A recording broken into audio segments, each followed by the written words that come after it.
Tenda Mwari mukati mezuva ranhasi pachirongwa Family Matters patinodiscussa maissues ane chekuita nemhuri.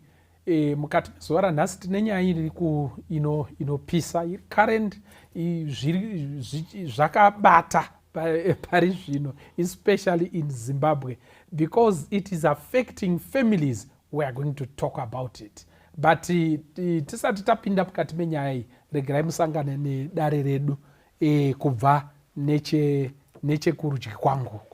Tinotenda makadini watereri newatariri. Zita rangu ndinonzi Wanyamazana. Mufaro wangu kusangana pa Family Matters. Makadi wadiwa watereri newatariri ndinonzi Rotina Mafume Msara. Amen. Yes. Makadi hama, zita rangu ndinonzi Lilian Mchechetere. Ndiri scientist, ndakarerekera ku biology, ndiri mudzidzisi we biology. Thank you. Yes. Kwaziso kwa muri vadiwa hama neshamwari, ndinonzi Watson Mbiriri, ndiri mufundisi. Toda kutenda chose. Mukati mezuva ranhasi tinoda kutenda nedare redu ratiruda kushinyirisa chikomo. Zuva ranhasi tatida kutaura nyaya yanetsa. Saka musoro nyaya wedu unonziko ongororo yeDNA nemhuri. Ongororo yeDNA nemhuri. Gono Signor. Kune nyaya dziri kutora nyika inoi by storm. One of them inyaya the use, the abuse of drugs. Okay. Yakuitika muZimbabwe inenge chinenge chabata zvakasimba. Tiri kuona vana vari kurezuka, vanofamba vachipepereka vachiita kunge they are floating in the air. Pamwe pacho zuva riri kupisa kuti toko, but musoro unenge uri mudreni, makumbo ari kunze. Vamwe nyango kukanaya kukaerera sewage anotenderera kudai achitenderera mumvura akabatwa nemadrugs. Zvazara kwese. This is a wave. Kana musingatozvizivi gono, idi ngwarirai. Ende vanhu vakatanga madrugs aya zvinoita sekuti iko hari kusii drug riya kusvikira pamba penyu masofa aburitswa panze. Ndo parinozopedza newe roenda to the next person. This is a wave yabata nyika zvakasimba. Another wave iriko iri current. Taurirai gono because tisi tichiri kuverenga manewspaper. Another wave yabata nyika yezvinezvi inyaya yekuongorora kuti mwana ndiwani pamusha. Saka iri kupisa, ine vanhu vari iri kunetsa nyaya iyoyo. But pa Family Matters we are concerned because it is affecting the family. Yanobata mhuri. Saka tada kuti iko ichiri kushinyira isusu titoshinyira ofu. Anditi muri kuona. Hence taunza tauya nedare ratinaro mukati mezuva ranhasi. Imimi vanhu imi ndibatsirei padare panapa. Kuti iko let's define this. Tikure zvakanaka. I'm happy we've got a scientist akarerekera kunyaya dzacho idzodzo vatinawo Mai Mchechetere. Tibatsirewo Mai Mchechetere, chii chinonyatsonzi DNA? Ichini uye zvinoukama hupi nevanhu vari mumhuri? Alright, mfundisi. Handizoti ndingati rombo rakaipa here. Kana kuti rakanaka. Kana kuti rakanaka. Hatina hedu inzwi muchirudzi cheshona rinogona kunyatsa kutsanangura kana kuti ratinogona kungoshandura DNA tichisamariri. But tichaedza nepatinokwanisa. So kana tiri kuti DNA tiri kutarisa zviri mukati memunhu zvinopaswa from parents to their children. Neimwe nzira ndo panobva zvekuzoti nodzera. Neimwe nzira maziso aya ruvara rwawo kutoti masangu ndeeblack pane kwandakazvitora. Kureba kwangu, kupfupika, complexion, ndiri mutsvuku zvakaita sei, zvese izvozvo pane kwandakazvitora. Ende ndirigona kunge ndakazvitora kubva kuna mai vangu kana kuna baba vangu. Zvakauya sei? Mai vanenge vane mazai avanawo, baba vanenge vane mbeu. Mbeu nezai pazvinosangana mwana achibva agadziriswa. Ndine dzimwe nhodzerwa dzandiri kutora kuna mai nedzimwe kuna baba kufoma mwana ava mudumbu uyu. Ndo yatiri kuti DNA. So it's a character trait, the passing on of information from parents to offspring. Information yacho ndo inogona kunge iri zvatinozoona zvinotaridzika pamunhu. Alright, kuti iko mbeu iri muna baba nezai riri muna mai iri nezvipakatwa zvarakapakata nekuti riri kubva kumunhu rine nhodzera dzarinadzo rinosvikoti iko pakusangana apa kwembeu nezai nhodzera idzi dziri kubva kuna baba nedziri kubva kuna mai dzichaonekwa pamwana padakatauriro utsvuku maziso acho and all that. Saka pazvinoenda pamwana zvinoenda nenzira dzakasiyana. Zvimwe umwe mwana anotora zvakawanda kubva kuna baba kubva afanana chaizvo nababa. Umwe mwana anotora zvishomane kuna baba ofanana chose nani namai. Umwewo mwana anogona kunge vabereka vose vari vakareba asi mbuya vanga vari mupfupi. Zvinogona kudaro kuti pageneration yana baba apa hazvina kuexpresswa izvozvo kumwana uchizova mupfupi akafanana nani nambuya. Ndo zvinoita DNA. Zvinogona kujamba mamwe mageneration but dzingori nhodzerwa dziri kuteedza marudzi. Thank you so much. Maita henyu saka ndakanchida kuti iko tibvumburudze nyaya iyi takarerekera pakuve very very simple and we want to come home closer home to the point. Anditi muri kuona saka kana dziri nhodzerwa seiko dziri kutaurwa pakunzi iko mwana ndiwani DNA nekuti mwana ndiwani zvinouya pakuti kudiniko sekutaura kwataita kuti mwana uyu hapana vanhu vatatu vari kuisa zvinhu pamwana uyu. Pane zai nembeu zvabva kuna baba namai vanhu vaviri.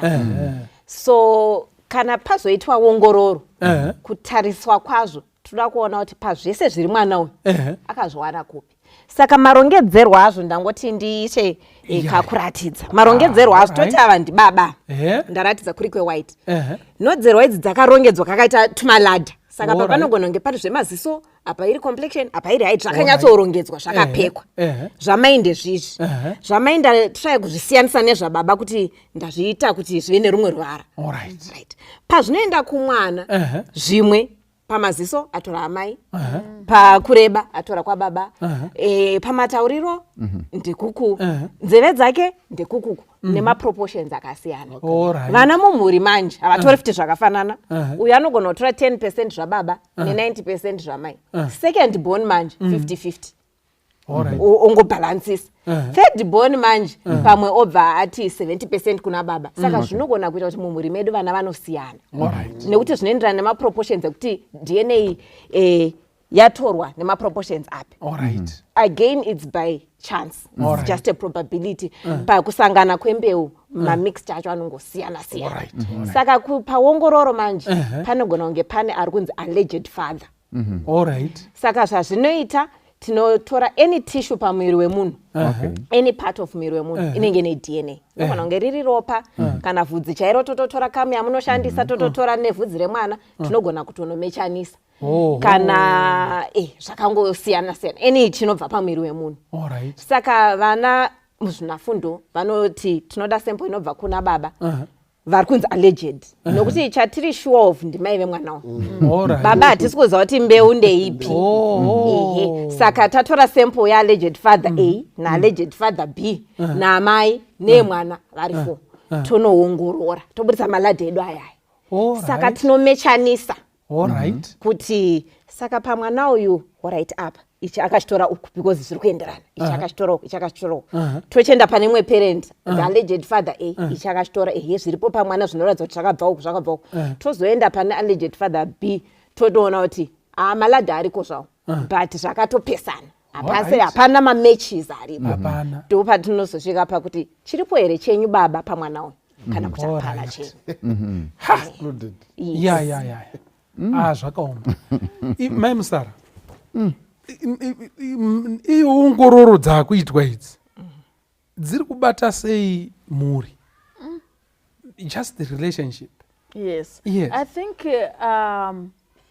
mubvunzo watinofanira kutovhunzana ndiwo kuti chatisvitsa pakuongorora chii.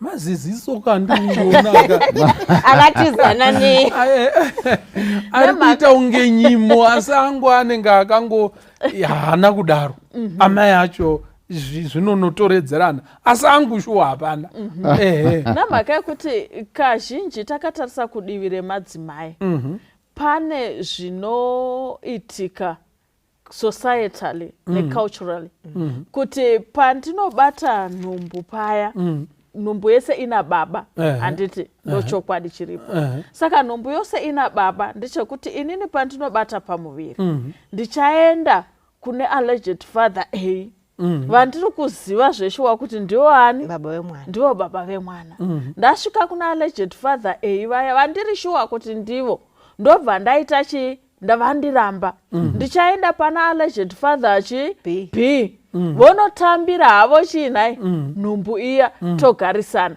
asi chandiita kuti ndidaro ndechekuti kuti ndigozoonekwa mimba yati tugu isina baba nesociety hazvimiri zvakanaka asi kana ndikawanawo pekuzembera ndinowanawo anondichengetera mwana ndinowanawo anondichengetera chii nhumbu yandinayo iyi ndopaya patinozozembera kuchii uyu manje uyu alleged ozoti kamwana akamaziso awo handisi kumaona zvakanaka anenge asiri angu ndopanozouya nyaya dzemadNA saka nyaya yemadNA kashoma musociety yedu iyi kungomuka nokuti tiri kuda kungoziwa hedu kuti tichengetane zvakanaka kazhinji kune misengwa inenge ichidi ichitakurirwana todzoka pamubvunzo wenyu kuti kufamily yes zviri kuitika unfortunately or fortunately zviriko vanhu vari kuda kuziva kuti ndini baba vacho here ndini mai vacho here pada kana pasina pari kuda kunzewo paongororwe zvakadaro asi kwese kunogona kutoongororwa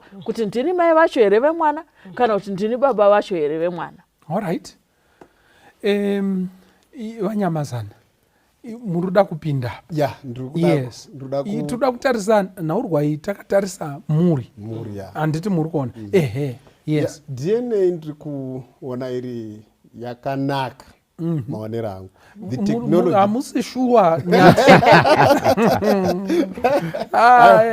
munozanyati tataurira vadare kuti nyaya iyi ichanosotwa handiti muri kuona saka musanetsekei ndiri sure but ndinoda kuitreat with caution but chokwadi chiripo ndechekuti pandakaita tsvakurudzo yangu ndakaona kuti DNA haina problem it's just technology just like the way we need phone the way we need Facebook and ingori technology inotoseva purpose yayo now muchanoti mabvunza imi kuti kumhuri inobatsirei ini ndinofunga kuti inobatsira zvakawandisa and ine link yatori nayo kumhuri chekutanga ndechekuti inosolva maproblems anogona kunge ari mukati memhuri for example mumhuri hamusi kuzikana kuti mwana ndevana ende pamwe pacho muri toita mhirizhonga mukati memhuri baba wachiti kamwana aka akazikangwa handiti zotozokonzeresa kuti kapatike mhirizhonga saka DNA is a scientifically proven method inogona kuverifya kuti mwana chi ndevana ende panoitika futi maissues ekuti pane yavanoti parental alienation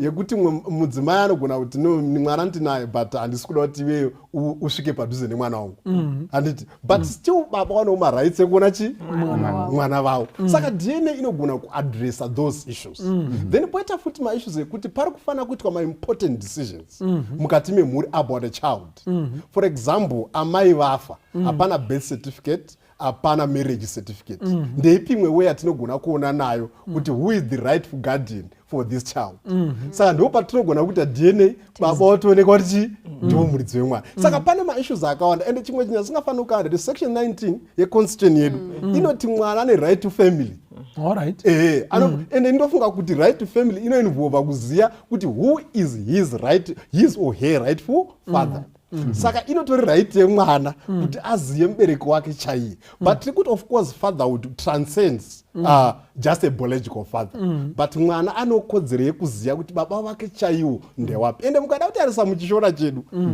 panouya mwana asiri wemumhuri anenge achitozivikanwa nevanhu ndochokwadi mukada kutarisa 80% or 90% yevanhu vanoenda kuDNA wanenge waine zviri kuitika mukati memhuri saka muchiona kuti mwana uyu ndiri kufunga kuti in as much as process yedu ichida kuti igadziriswe bichana but muchiona kuti zvakatokoshera futi mwana kuti apinde mufamily yake because mukada kutarisa pachishona chedu mwana asiri mumhuri anenge achingotaura kuti ndiko kasiri kedu kaka wamwe vanomuti chenzira wamwe vanomuti chemusango wachingotaura I remember pandaiona imwe show itonzi baba waitoenda kuchikoro wachingonetsa mwana kuti uri mwana wangu iwo saka mwana wacho anenge asina peace of mind saka DNA would then come to solve all these issues saka it's very important to the family. Ndimbodzokera kuna mai muchechetere kuti iko chiko chinombonyatsoongororwa paDNA.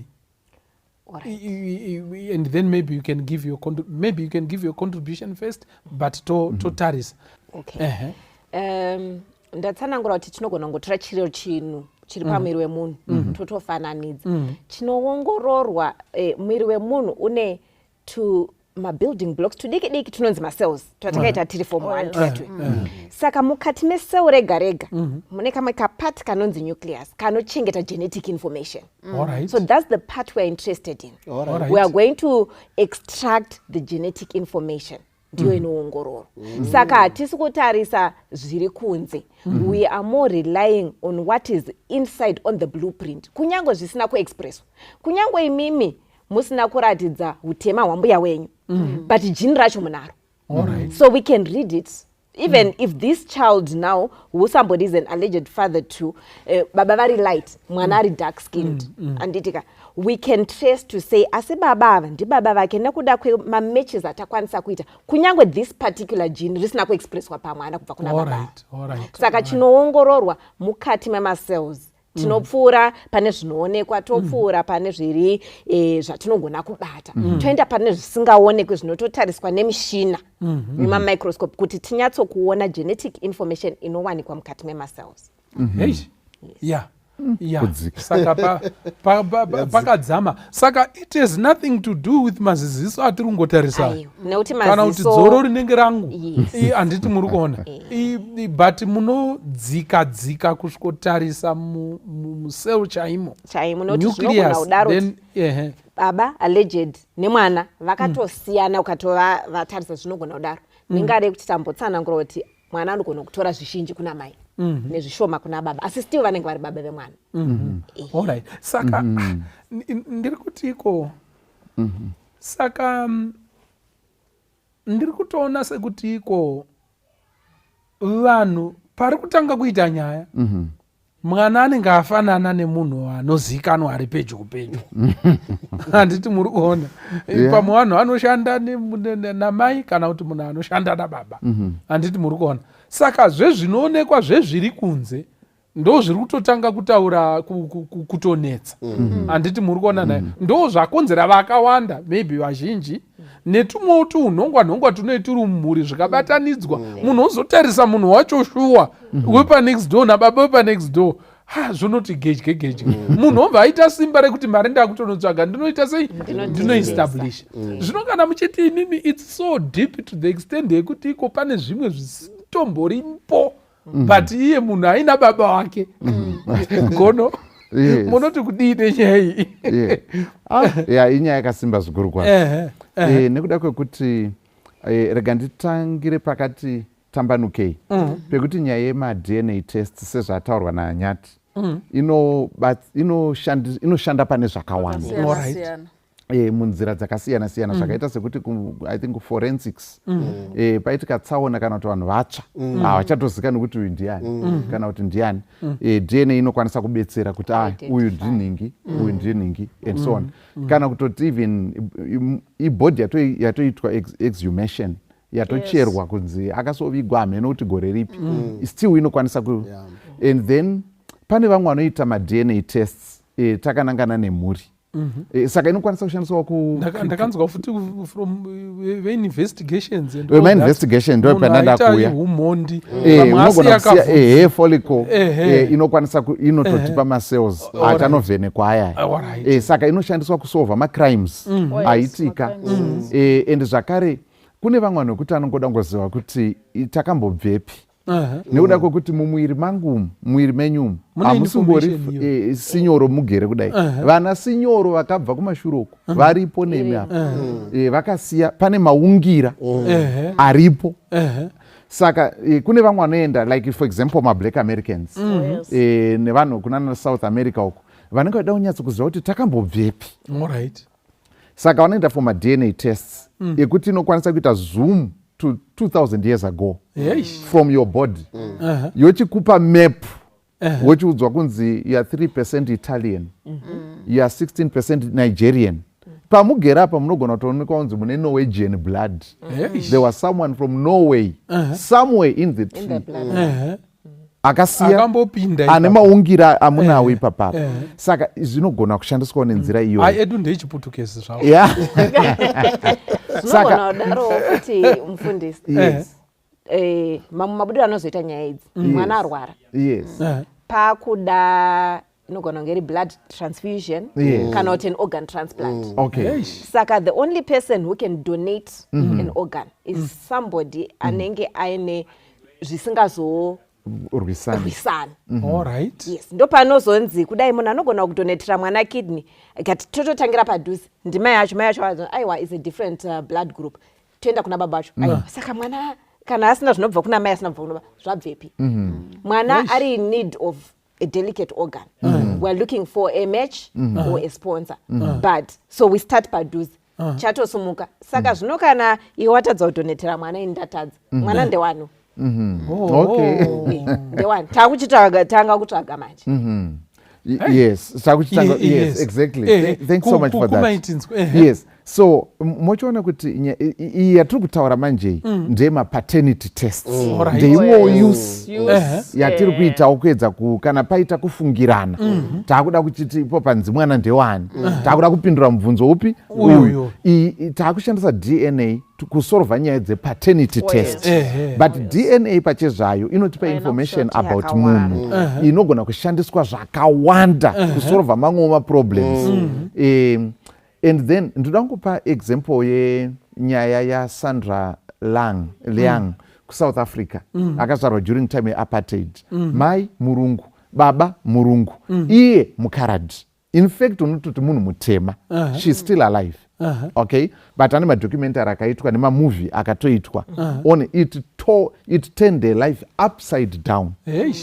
and it tore the family to pieces to this day her brothers don't even want to talk to her and baba vakafa vasingachatauri naye vakatosiya mhuri iye akazonororwawo nemunhu mutema mai vakazono you can just watch the documentaries on YouTube yaSandra saka kuti chii chaitika mai murungu baba murungu iye vazvarwa ari munhu heyo sinyoro munoidii and apa family yavo yaigara in a rural setting kusina vamwe varungu kune vanhu vatema ndo panozonzi chembere yashayikwa bere rikarutsa imvi muri kuona saka ndiri kuti this family was torn to pieces over this issue and nguva iya yamuri kutaura iyo yeappetite dambudziko ranga riripo nderekuti chaive chisemedzeso kunzi iko murungu asebera pedyo nemunhu handiti muri kuona kuti murungu nemunhu vaonekwa vari vese kungoonekwa muri mese zvaitonetsa chaizvo kuzoti iko shuwa panenge pakaita some intimacy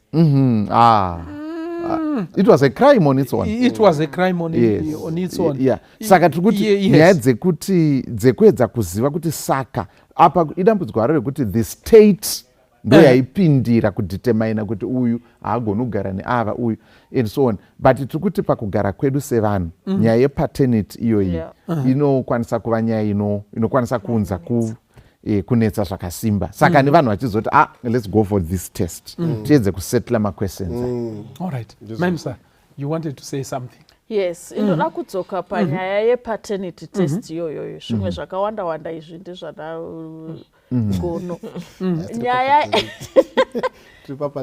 Nyaya yepaternity inonetsa pakuti when should the paternity test be taken. Zvambofamba sei. Because tiri kutaura about the stability of a family. Tiri kutaura about kuvaka mhuri.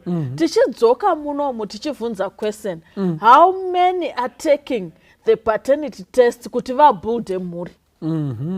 Because as it is, vanhu vari kutotora kuti vaite run away from responsibility to the family. Because tiri kuti we are in a highly patriarchal society. Inini nhasi ndikanzi ndadaiwo dumbu, rinofanira kutowana muridzi, rofanira kutowana baba bai, hazvifanirwi kuti kushayikwe bai huko rokuruku, baba vanofanira kudii kuwanikwa. Saka ndichatotsvaga anofanira kudinai kuva baba vemwana wandakatakura. Namhaka yekuti tine vanhu who enjoy the act but don't enjoy the responsibility. Kana dai tatiri musociety yekuti ndinongokwanisa kuti aiwa mwana uyu ndiwagono, gono vototi yeshua ndewangu asi ngagara hake ikoko, asi ndichadi yangu ndichamuchengeta, asi imi zvamai aiwa mai ndiregererei ndiri kuda hangu Suzeni. Handiti nyaya idzi dzaisadinai dzaisamuka. Kuvanza DNA, kuvanza paternity kwaisadinai kwaisadai kuripo. Because ndaingotaura kuti aiwa the father he chose not to be involved in this child. Saka vari kwavo, but baba zveshuwa tinovasiva. But tine vanhu vanoramba nhumbu who put women pakati pe hard rock and hard surface kuti vawane mwana awane baba. Ndosaka vakuru vaizoti gomba harina chii, harina mwana, kana mwana adovapo adodinai adovapo. Saka tapinda pakuti ikoka DNA paternity test idzi dzinozomboitwa zvinhu zvamboita sei. Ndo patapinda. Handiti muri kuona nayo cheripo. One, maita mataura mai Musara kuti iko mukadzi anenge apinda panjodzi nepadambudziko rekuti iko dumbu iri hazviite kuti dumbu riite kunge rimwe yamutsvene. Handiti muri kuona rinofanirwa kunge riine munhu. Handiti muri kuona, but munhu chaiye akarova pena yacho atiza. But bhora rakagohwa vanhu vari kupembera pakudiwa mugohwesi mugohwesi atiza, vana mai vozotanga matirikisi iwaya. Handiti muri kuona nayo cheripo. Nyati tibatsirei. Ndinoti nditaure pari kuda kutaura namai Musara pakakosha sinyoro. Pandinofunga tiko society zvechokwadi inoisa pressure kumadzimai kuti wadisclose kuti nhumbu ndeyani. Ende kotiwo futi varume tinogona kuisawo pressure kumadzimai zvakada zvekuti anogona kunetseka kuchengeta mwana ari ega baba wasipo. Ndosatamboti DNA ngatitarisei from pros nemacons. Ine mapros nemacons, ine zvayakanakira zvakati wandei maonero angu. Because at the end of the day baba vanogona kuti waitisa mudzimai pamuviri iwo oda kuramba. Handiri mukuona. But baba vanofanira kuva responsibility to take care of his child or his children. Saka DNA can then come in to address those issues. All right, that's very positive. Exactly. That's a positive for the child, especially for the child. Mai chero wasiri kuda baba, chero wasiri kuti of course anogona kuti ndinochengeta hangu mwana wangu, but in our African context kashoma kuti amai vati inini mwana wangu handida hangu kuti achengetwe nani, because mai vanenge vachitokoshera kuti vachengete. Ende mutemo wedu weZimbabwe munhu chero asingaendi kubasa, chero anofanira kumaintaina mwana wake. Saka DNA inozobatsira kuti kana munhu ari kuramba mwana wake asiri kuda kubhadhira maintenance, tomuti handika kuDNA zvoonekwa kuti chi mwana ndewake. Saka baba wakuita responsibility action, wakaenjoya the act, and wanofanira kuita responsibility sezvataura namai Musara. Saka ini ndotofunga kuti madzimai ese anenge ari varume vachi mukada kutarisa kuna masabhuku mamusha kunyaya zhinji dzavanosova ndedzewana baba vari kuramba mhuri dzavo, vari kuramba nhumbu dzavo. Saka I'm thinking kuti DNA can then come in and help so that my issues ana maintenance anogadziriswa, and vana baba vanowa responsibility, vanotora responsibility. Ndosatiri kuti isusu we need responsible fathers, and I'm thinking kuti DNA can then come in to amplify those issues. paita mativi maviri apo. Mhungu yenyu yaita misoro miviri, tsvukukuviri, ikarohwa uku yotanga kufamba nekuku. But toda kutenda kuti iko yamboshandwa. Misoro miviri yandiri kutaura ndeye kudai so, kuti iko mai pane zvakaitika, handiti muri kuona zvavanonyatsoziva ivo, ende chokwadi chiri mudundundurani ravo, handiti muri kuona. But vakuda kushandisa the hiding of information, kana kuita sekunge zvinhu zviri izvo zvisiri, kuti mwana uyu awana anomuita sei, anomuchengeta, kungowana pekuzembera, kuwana pekurembera. Ndoumwe musoro watiri kuona mutema hauna kunaka musoro. Kozoti kune rumwe rutivi kuna babaka vanonyatsoziva kuti iko vari kutoudzwa nemukadzi kuti chabvondoka ndazvitakura. Handiti muri kuona, shamani inini siyana neni ane chakanotakura. Saka misoro miviri muri kuona here kuipa kwayakaita. Uyu ari kunyepa uyu because haruda kunoturika tsvimbo pasipo. Handiti muri kuona. Asi uyu futi audzwa kunzi zvaipa ndazvitakura ari kutizawo futi. DNA yozouya yogadzirisa nyaya idzi. Ndanchida kuti iko mai muchechetere mutibatsire kuti iko as far as the family is concerned, iponzwi apa mai vanofanira kutaura chokwadi here baba vomwana chaiye, kana kuti vanobvumidzwa kunyepa futi kuti iko awane muchengeti. Handiti muri kuona. Amen, ponzwi ipapo. Remember, this is a Christian program. Handiti muri kuona. Yes. Munoona hatina kumbofanira kusvika pekuti tichienda kuma-paternity test. Dai taitaurirana chokwadi. Ini ndakafamba ndakadai zvakati zvakaitika, izvi ndo zviripo. Hama yangu kana achindiregerera ndiregerera, topfuurira mberi, tikuziva kuti mwana tiri kuchengeta asi mwana asava baba. That's one way to do it. Yes. Asi of course society nepamwe kapindiro kekunzi waratidza kuti hausi murume chaiye, haungachengeteswi mwana asasiwa. And even kucourt taisafanira kusvika kunosvikirana pakunotemerwa unzi iwe mwedzi wega wega endesa mari yakatonochengeta mwana wako. But chatisvitsa ipapo kusavimbika kwevanhu, kusavimbika kwevanhu. Asi chokwadi chinofanira kutaurwa.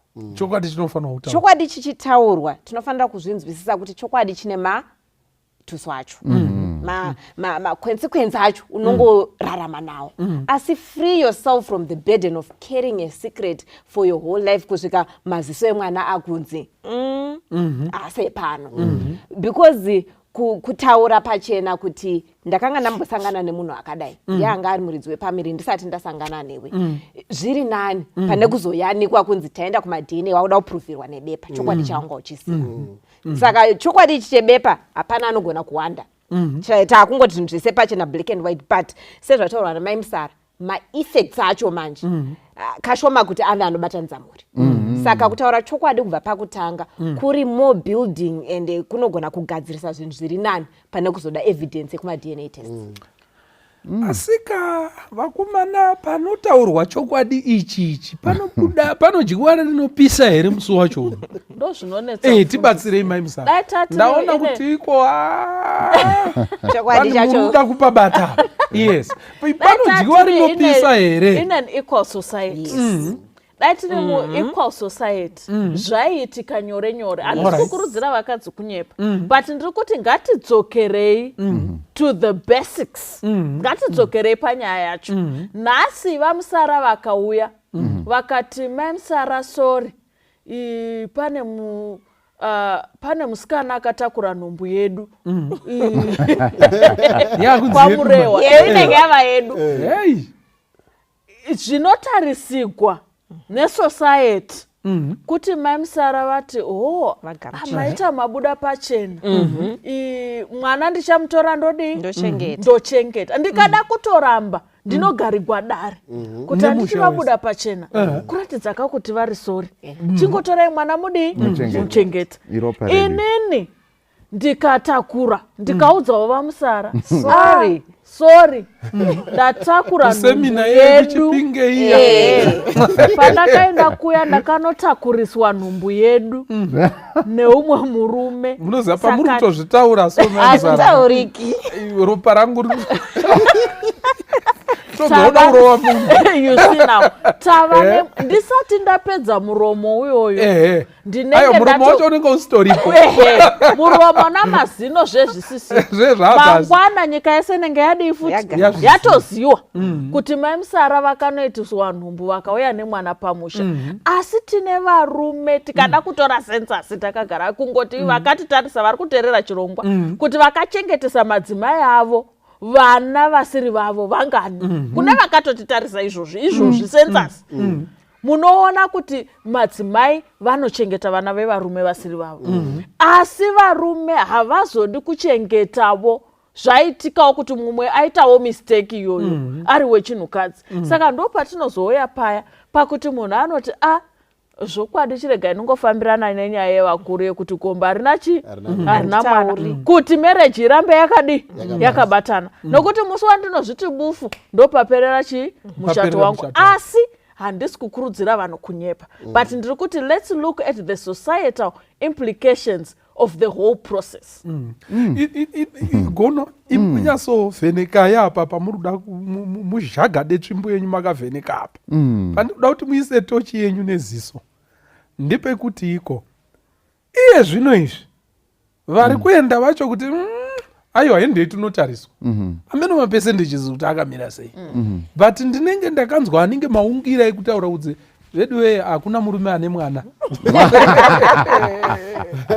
handiti muri kuona ndaveeripo hakuna saka maybe analysis yamaita maimusara yekuti iko kunyasotaura chokwadi kuti mutarise kuti vakadzi vari kuchengeta vana vevarume vangani idi shuwa vakadzi vakawanda but iyi inenge yakuvhundunyura kuti iko vakanyasowanda chaizvo chaizvo varume asi havasi kuzviita sei ndopandida kuti mivheneka ipapo padzokororei ziso gono tipaone kuti iko toita sei ponyepwa here kuti iko muchato uenderere mberi kana kuti iko chokwadi chotaurwa here muchato woparara ponzwinyiko gono imbo vamaungweka ndo hanzi they are deep thinkers vamaungwe handi kunyepaba saka nyaya it's not a simple issue. Yeah. I think whichever way we look at it is not simple. Yes. Because a simplistic way of looking at it ndengoti ngazvingozikana kuti mwana ndewani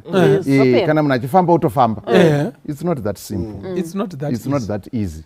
Nekuda kwekuti kutangira pakuti pacho panozombosimuka muromo wekuti ngatiendei for test paternity test kupumha uroyi ka pana pumha uroyi muri kupaona chero tikaenda zvikanobuda zvichiratidza zvechokwadi kuti mwana ndewedu tiri 2 but ronda rekupumha uroyi hapana acharirapa hapana rinogona kuti saka iwewe chii chakaita kuti undifungire zvinhu zvakadaro saka ipapo pega mwana wacho atori wedu tese pakungotangira nyaya yacho ipapakupumhana ipapa itori nyaya because munoziva kuti kupumha uroyi inyaya inoendesa kwasabhuku inyaya inotoenda kunotongwa chakunza unotomuripa wakapumha munhu uroyi saka toichienda pakuti alright tombotora rimwe side rekuti zvedi test yabva yatouya ichitaura kuti havasiriwo baba vemwana uyu wechitatu uyu baba hapana chenyu chiri pamwana uyu baba vanogona kuti mumwe akati munogoti hapana changu matenda futi handii ndakatenga marisiti nditori nawo kumba asi maimuchechetero vatodzarai tiri kutaura zvakadzika kudarika mwongo now tomboti ndizvo zvabuda it's not that easy futi of course tinoziva kuti nerumwe rutivi muchato unoumbwa wakatsigirwa nembiru yetrust yekuvimbana kana zvatoitika kudaro zvinoreva kuti pane kusavimbika kwakaitika handiti but then family it's not just about the two the mother and the father pane zvakare maybe vamwe vana pozoti uyu ari in question uyu kwozoti kune hama dzakatenderedza. Saka it's not that simple yekuti zvinokwanisa kungoti well kana zvangu ndando zvabuda patest saka munhu ngaafambe ngaite sei. That solution may be worse than the problem you are trying to resolve. Yeah, saka it's a complex issue. Kana vanhu tichizviita ngatiitei tine kuziva. Asi dzimwe nguva tinokwanisa kuzviita as a way yekutsvaka tingati chiko a solid basis yekutora maybe a decision yatatogara tinayo, kusimbisa decision yatatogara tinayo. Ndaakuda chinongonditsigira kuti zvibva zvangonoti ngondo, something like that. Yes. Kuzembera danda raora kare rozongoti wohosho newe munhu. Yes, exactly. All right. Yes. Vanyamaza. Yeah, ndoti nditaure wabudisa pfungwa yakakosha guru. Taurai nyati. Munoona kuti chiri kuitika pasinyoro inyaya yekuti DNA zvanga zvimbota futi namai Musara. MuZimbabwe especially patent test iri kuuya kuno disruptor a certain social system, particularly the patriarchal system, where it's normal kuti murume aite vana outside of the marriage, but for a woman I've seen sandifunga kuti nini. Maybe it's like what Ma'am Sarah is saying. Tinofana ku address at the basics. What the process of DNA itself, aina problem. The process of pattern test and everything else, aina problem. But it's then coming in to disrupt a system. So kafana kuti organization mukutwa change. And itika parukuya change within this organization. Despite the fact that you change, you know, hatuna kila organization. You will see there are some people who might resist it. Pana wangu anotoiramba kuti aiwa. But yatozo implement rozo takati chiramba chini chibari chini chirichi chakanaka. Sandofunga kuti maybe maurire aya iri kuita mukati mesociety zvandogara ndichitaura zviya kuti maybe isusu we need to apply our minds to a bit more rational. Takambotaura panapa kuti issues there historical transparency dzatakataura panapa. And mataura emisinyo kuti this is a Christian platform where the truth shall set us free and the chokwadi ichocho njacho tinopinde chi denga. Saka as much as DNA ini hayo process inogona kukonzeresa conflicts mukati memafamilies, but inini I believe kana pane zvisiri clear mukati memhuri, zvisiri kubuda pachena kuti mwana ndevani, but kana the family is satisfied kuti no baba wari satisfied haana kufana hake nemaziso aya akafana nababa pa next door, but kana baba wari satisfied kuti ndogara nazvo, then that's fine. It's okay. But kana vari kutaza kuti vari pane mistrust zviri kukonzeresa mafriction mukati memafamilies, ngazviitwe, but firstly to understand kuti it's disrupting a social order. Zvavana nokupfeka hembe signor varungu vasati vatapfeka hembe, kutopfeka hembe kwakambotanga nomwe munhu ani muri kuona, tikatozogumata zvigamuchira. Saka usiku kuti zvinogona kuita sekuti zviri kunetsa DNA, but I believe pachasvika point yatinozvigamuchira as a society kuti it's a process iri natural, but at the same time iri kuya kuno disrupt a certain social issue. Saka ina handira problem with DNA as a process is fine. But maybe yangoitika pakuti iri kuchallenge a certain social order. Saka pane nyaya kuti maybe vanhu vachinje maonero ayo, maybe poitwa awareness yekudzidziswa vanhu kuti yakakosherei, inoitwa zvaita sei and all those things. I think vari kutaura vachidaro yes, it's disrupting the order, that is clear, but also in a room of manipulation. Yes. Kune vane mari. Yes. Because tinogona kuti for us to claim maintenance ngapave ne-DNA test, but umwe munhu anogona kunge ane financial power yekuti unobhadhara kuti mwana akanga kabude kasiri kangu bepa rotodina rotonyogwa dharadhara hapana chenyu, asi munhu anga ari wani wangu mwana ndewake. Saka yes, in as much as it's good kuti munhu azive the paternity iripo, but also ngati understandei kuti one ine room for manipulation kune vane mari dzacho. Two, not every woman can access money kuenda because ari kudaka kubetsegwa ndiye anofanira kubudisa china mari. Saka inini semudzimai munhu ari kuti mwanasi wangu tanga waita DNA test kuprova kuti ndiwangu kuti ndigokupa maintenance. Inini handina kana $10 yekuti ndidye nemhuri. DNA iri kuda 250-300 kuti ndikuteste. Ndinoiwanepi? Saka already tiri kuisa vakadzi vaya vandambotaura at a disadvantage. Societal, financial, economically we know kuti vakadzi vari kulega behind in Zimbabwe.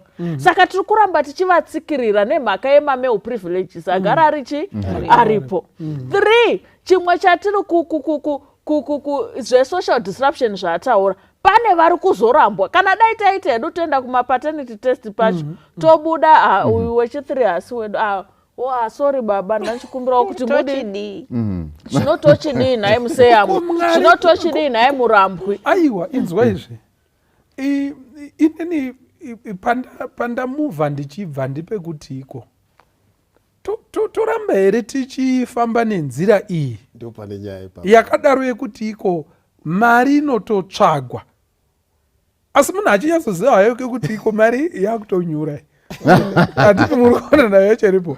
Of course zviripo zvekuti iko there is in anything, in everything there is always a disadvantaged species. Yes. Handiti muri kuona in our case pane issue yekuti iko women are disadvantaged. Handiti muri kuona in the case iya yekuti iko murume haasi kuda hake responsibility atiza responsibility, maybe mudzimai haatomborinawo mari yekuti aende kunoprova kuti zveshuwa maintenance ndofanirwa kuipiwa inini. Then the woman is very much disadvantaged. But from a Christian perspective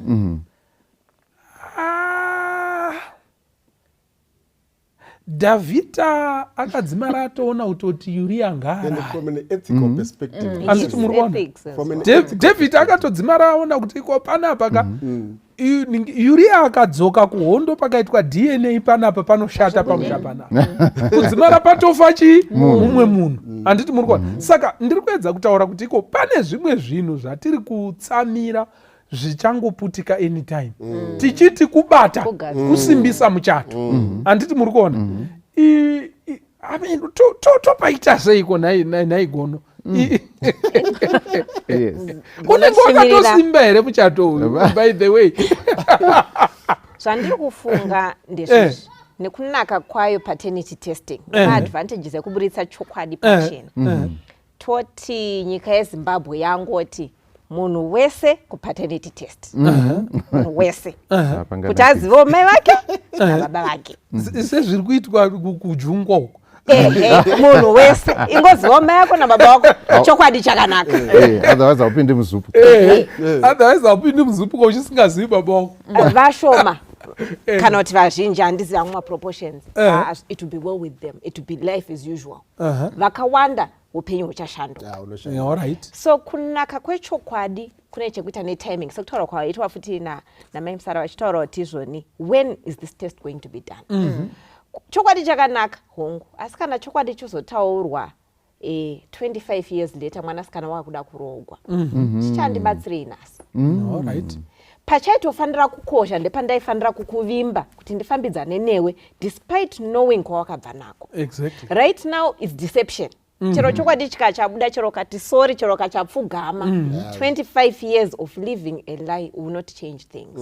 So that will so I think ngazvitidzidzisewo isusu sevana vaMwari kuti chokwadi chakanaka but it's timely as well. Right from the onset. Vamunhu kwete kuzoti nhasi chokwadi wachida nekuti pane zvatakatarisana nazvo. Aiko kwakusuda chokwadi itori deception iri kutokanganisa. I think pamusoro peizvozvo panyaya yetiming iri kutaurwa iyi noda kwekuti kana pachitwa mapaternity test usually panogona paita makakatano kana kusavimbana pakati pevanhu 2 but ngatitarisei neziso rekuona kuti this does not just involve 2 people.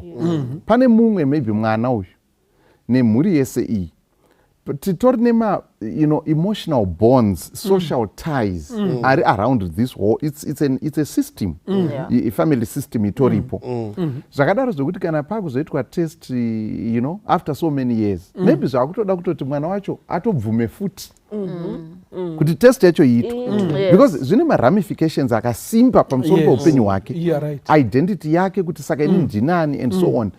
Ava vakura vachiti sisipati wati zvese zvozotanga kunzi sisipati havasisiri sisi venyu. And so I mean it's not simple. It's not easy. This thing iri yakadzama zvakadaro zvokuti ndingatongoti nemamwe mazwi kana isakabatwa zvakanaka munogona kunga matouraya munhu. Tinogona kutouraya munhu tichiti isusu twangoti chokwadi chibude pachena and so on and so on. I think iyi nyaya inotoda kutoti macounselors ka vanofanira kutova ndo vanonyatsa kugaidha process iyi yekuti inofamba sei, uyu abvunzwa here, uyu aconsenta here, uyu aita sei. Okay, kana zvikabuda zvakadai zvinorevei kwamuri, iwe kwauri zvinorevei, ko zvikabuda zvakadai iwe zvinorevei kwauri.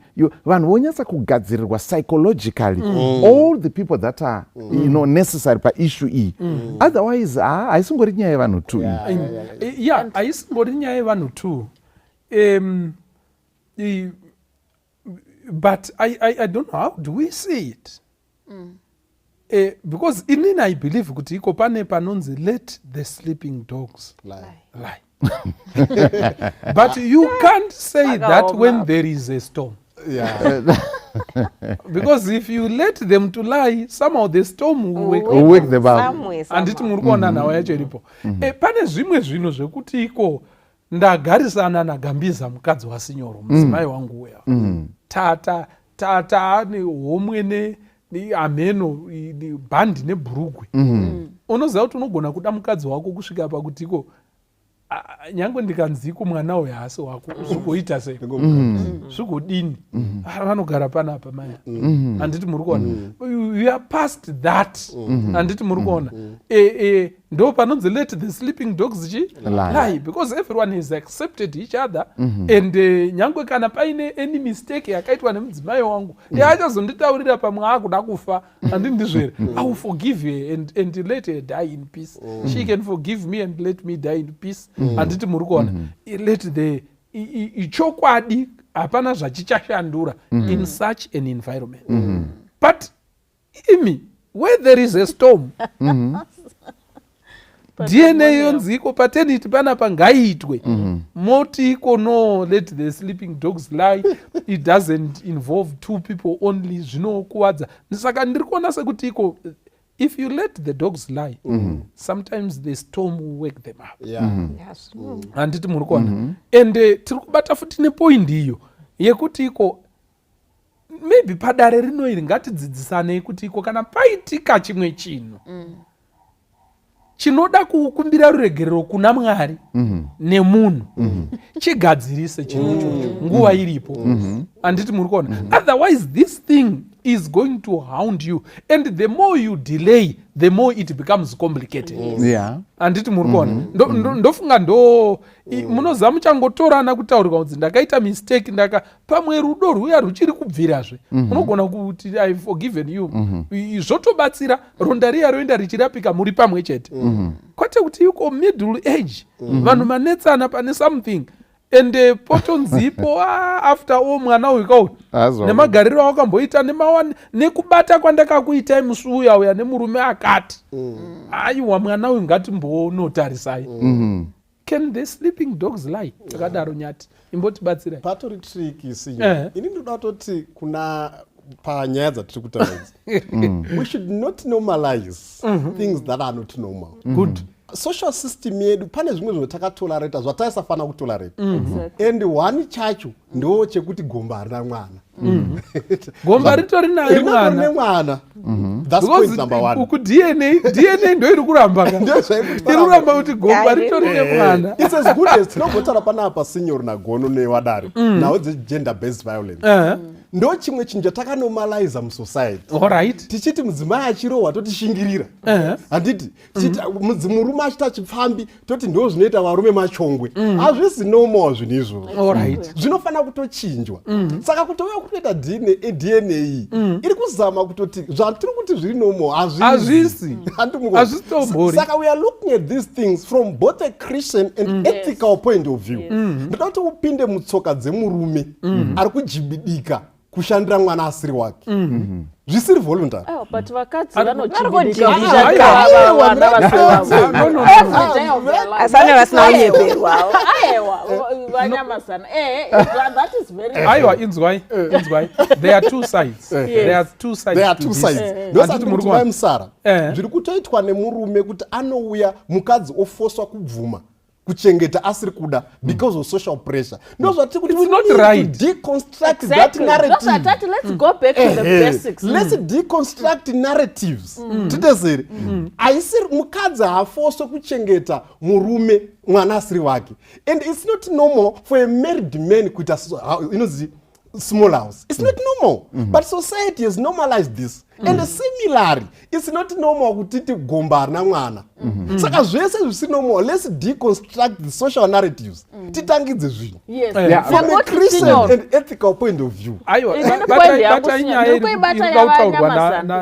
asi nyaya yangu inini ndeyekuti patiri kuita deconstruct hazvifaniri kutyisa nhasi kuti kune partner iri kuchengeta mwana asiri wake muri kunzwa pandiri kubva nako hazvifaniri kuvhundutsa because kana zviro zvekuchengeta vana vasiri veduka vakadzi ndo zvatagara tichizviita asi nekuti mahwati oro 3 varume vari kuchengeta vana vasiri vavo zvovhundutsa nyika yese ndo zvatiri kuti aiwa hatidi kuti zvidaro kana takudeconstructa ngatideconstruct the basics kana taenda kupaternity test zvataugwana gono let counselors be there mweya upi uri kutituma kuti tiende kupaternity test tiri kuda here kugadzirisa zvinhu in the relationship ngatitarisei vana saka tiri kutarisa mafacets akasiyana-siyana chekutanga ndechekuti I'm a Christian I should open up but after opening up what are the consequences tichaitika nditi 3 vana tichaita sei nekuti pamwe baba vangu vachindisa vana kuheritage will he continue doing so because inini mai I will continue cooking sadza for mwana wamainhingi ari pamba pangu so will this husband continue to also offer the same services because mwana ndewangu I made a mistake I opened up mwana ndewani ndewedu tese nekuti tiri kufanira kugara naye will the father continue. That's deconstructing the narrative.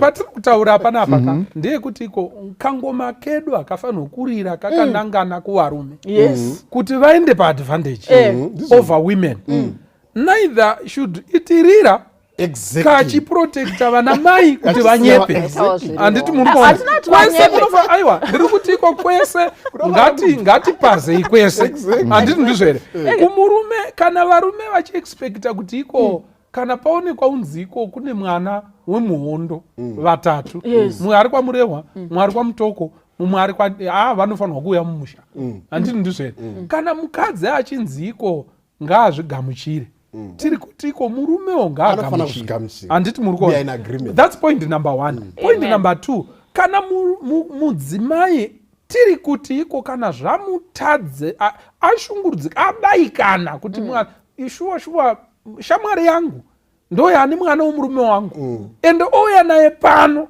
achitaura kuti iko ndimuchengete I can't do that. Tiri kuti iko let that woman loose. Exactly. Let her not accept because she is a woman. But also on the same vein.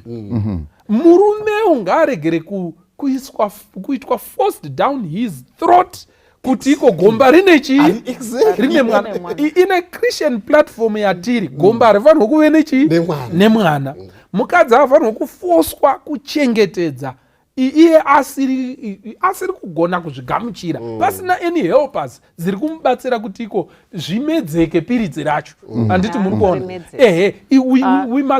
we must not do that but chicho tokurudzira DNA iri kutorwa vamwe vatsamwisana vamwe vari kuitora vachida kuona kuti iko baba ndiani kuti paite maintenance issues and all that handiti ndizvo here but chicho tokurudzira papurogiramu inoyi pamadNA chakakosha ndechekuti okay rega titarise pana James chapter 5 verse 16 good bhuku raJakobho rinotaura panapa naizvozvo reururanai zvivi zvenyu munyengetererane kuti muporeswe vhesi riri kutaura pane zvimunhu zvekuti maybe kana vanhu tatadzirana and so on chakanyanyokosha ndechekuti titarisane mumaziso tonyatso kureururana, kumbira regerero and so on, vanhu voregerana and so on, kana paine and hazvinei nekuti mukadzi kana murume munhu wese ngaakumbire regerero. Wonderful. Izvi zvinotipa hwaro hwakasimba hwekuvaka ukama hunoenda mberi, kudarika kuti tarisa chipepa chiri kuti kudii and so on. Hatisiri kuti hatichidi, chinokwanisa kubatsirawo neimwe nzira, asi kuti tinyatso kuita hwaro hwakasimba zvinoda kuti titarisane, tokumbirana regerero kuti tikwanise kuumba trust mukati memhuri yedu. Kana tichiita zvema-DNA test zvinotoda vanhu tatarisa attitude yedu kuti why are we doing it, and then zvikabuda zvakadai zvicharevei kumhuri yese, zvikabuda zvakadai zvicharevei, and then you are a guided process, enough counseling support. I think kuti nekuda kwokuti zvinogona kutozova worse, tomboti uyu mwana wechitatu ndianzi baba hapana chenyu apa, indobva ndati ngaabude munhu handisida kana kutombomona. Saka what am I doing to the first and second born vari vangu, vaakuzokura vasina baba vavo kana kuti vasina mai vavo, muri kuona. Saka ndaita sekuti ndasorovha uku, but ndabva ndacreata double entry kai kuaccounting, wacredita ukasi pane kwawadebita, you see. Saka zvaakuda kuti pave neungwaru tichiita zvakadai, asi yeah. Thank you so much. Thank you for the point, Mai Muchechetere. Yamatiko, everything should be built on the truth. And gono maita zvakanaka. If there are confessions that need to be made, zvisingaitwi kuna Mwari badzi, zvichiitwawo pamberi pemunhu, let them be done timelessly. Amen. Panguwa. And let's not, my DNA should not be discriminatory against either genders.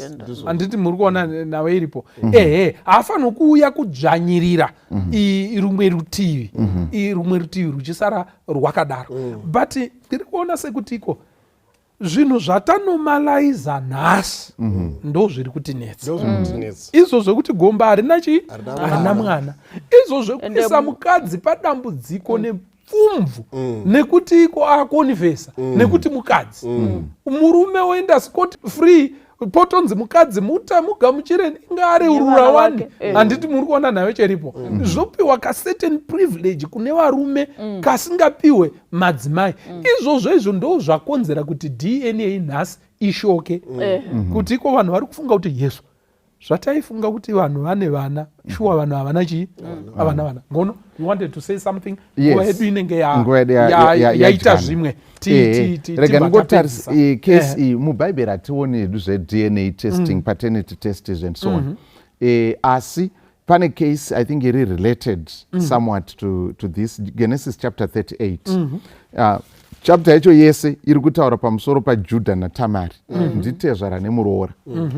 Tezvara wakaita misikanzwa yavakaita vakaguma vavata nemuroora, asi vasiri kuziva kuti ndiye. Iye akazviitawo maune, pane zvaiitika, munozoverenga chapter yacho. Saka zvinonzi pavhesi 24, zvino mwedzi inenge mitatu yakati yapfuura, Judha akaudzwa zvichinzi, Tamari mukadzi wemwanakomana wako akaita upombwe, wava nemimba noupombwe hwake. Judha akati, uyai naye apiswe. Muri kunzwa? Zvino vakati vachiuya naye, akatuma shoko kuna baba vomurume wake achiti, ndine mimba nemurume ane nhumbi idzi. Akati, docherechedzai kuti izvi ndezvani, zvinoti chimhete netambo netsvimbo. Judha akazviziva akati, iye wakarurama kundikunda ini, nokuti handina kumupa Shera mwanakomana wangu, haana kuzomuzivazve. Now, ishu yanga iri kuitika mumhuri imu, muroora ndokubva aita zvaakaita kuti aite mwana. Vaita mwana naTezvara. Uyu Tezvara pawakaunzwa kuti muroora ane pamuviri, zvikanzi uyai naye apiswe panapa, matanda ehuni aripo panapa. But uyu musi wacho zvakaitika akasara netsvimbo nechimhete zvemunhu aita akika pena. Payakazobuda akunzi ngaapiswe, ndobva auya neDNA yake.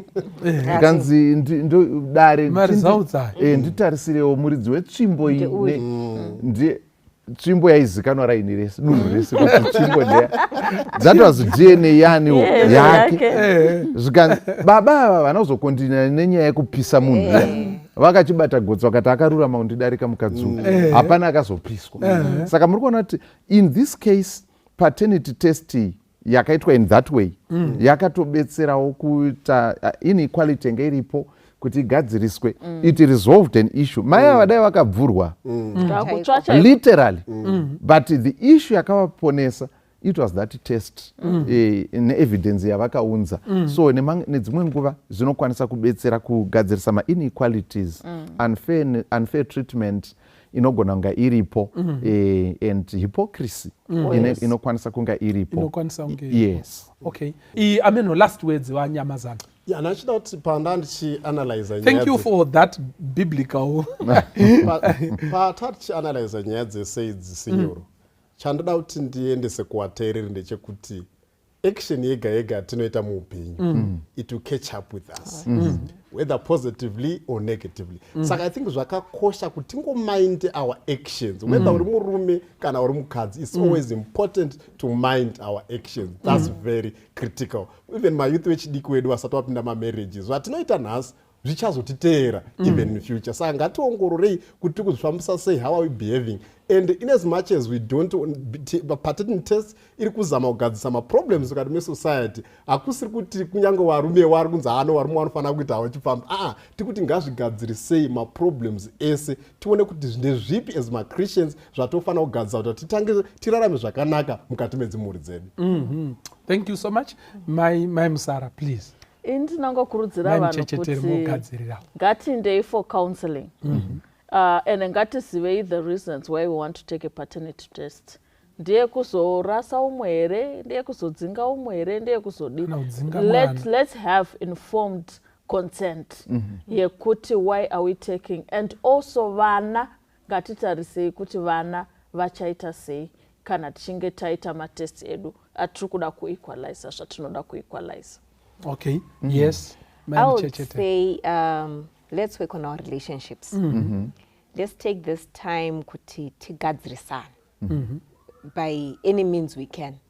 Let going kuma DNA tests nema paternity issues be the very last thing we'll do. If it means ndinogona kungotaurira mumwe wangu chokwadi, let me do that. Let's use biblical steps atakadzidziswa kunyangwa neshoko raMwari of resolving things mukati medzimba dzedu. Tisati taenda kunoita paternity test nekuti angoriwo mano evanhu. Solution iripo zveshuwa, maresults anotobuda. But what is that doing to me? What is that doing to my partner? What is that doing to our marriage? So let's resolve our issues nema ways are tried and tested atinodzidziswa naMwari kutanga. Thank you. Toda kutenda chose mukati mezuva ranhasi pachirongwa family matters tataura nyaya inoshinyira yakasimba, but sekuona kwataita tamborwisa zvakasimba, but chikuru chatati chida kuti tikurudzire gono ndichekuti iko michato iyi veduwe ngaivakwe pachokwadi. Amen. Yavakwa pachokwadi, let nothing chinouya mukati memuchato as a major step that will cause major changes, let it not be done in order to disadvantage mumwe. Let it be done in order to heal and bring solutions, not problems. Dai zvaibvira. Pakupedzisira, kana paine dambudziko raitika mukati meupenyu waidzwa newakaipa, usaite saDhavhidha. Dhavhidha akaidzwa newakaipa, ndokunyepa. Anyepa kudaro, ndokuenda kunda kunovigiridza chitema chinenge chinongokuendesa kunonyudza. Zvapera ipapo David kwakutozoona kuti Uriah must die. Anditi muri kuona. Ndidiabhrosi anenge achingokukwera kwakaipa. It started with just a look yanga isiri faithful, a certain look yakaita pamudzimai wemunhu. But it ended up ropa raita sei radeuka. Ende Mwari akataura kuti iko nekuda kwezvawaita izvi David, idai waida magirlfriends, magirlfriends anga arimo munyika umu. But why would you go and take another man's wife? Wakazviitirei? Zvakanzi nekuda kwakadaro kwezvawaita izvi bongozozo nepfumo zvicharamba kubuda mukati memusha wako. Saka dai kuri kuti iko kana paita major mistake mukati meupenyu, find ways, counseling of resolving it. Kana if it means kuzvipira kuti utaure chokwadi, ureurure, muregererane, then your relationship is built on the truth. Ngazviitwe ende ngazviitwe nguva iripo mukati meupenyu. Otherwise we want to pray. Pane vazhinji vari kunzwa chirongwa ichi, pane vazhinji vari kunzwa nezvemadNA paternity tests and everything, and pazvinongotaurwa kunzi DNA hana yako inoita kunge nemabhanang'ana. Zviri kunetsa because there are skeletons in some box somewhere there, in a closet somewhere there. But tachida kuti Mwari dai anga akubatsirai akuitirei zvakanaka. Saka tichakumbira gono kuti mutinamatire. Ngatinamatei. Jehovha muri kumusoro kudenga, mbiri nerukudzo tinounza kwamuri. Tinokutendai nemhuri dzamakatipa. Tinotenda nemadzimai, tinotenda nevarume, tinotenda nevana vamakatipa. Tibatsirei kuti timire pachokwadi, tibatsirei kuti tivimbike uye tivimbane. Tinokumbira kuti huwe hwaro, shoko renyu ritipe hwaro patinokwanisa kumisa dzimba dzedu.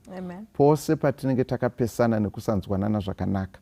Mweya wenyu mutsvene ngatibatsire kuti tigadzirisane mune zvinoumba nekuendesera mhuri mberi mune zvakanaka. Tanamata nekutenda tichikumbira zvose muzita raIshe wedu Jesu Kristu. Amen. Amen.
See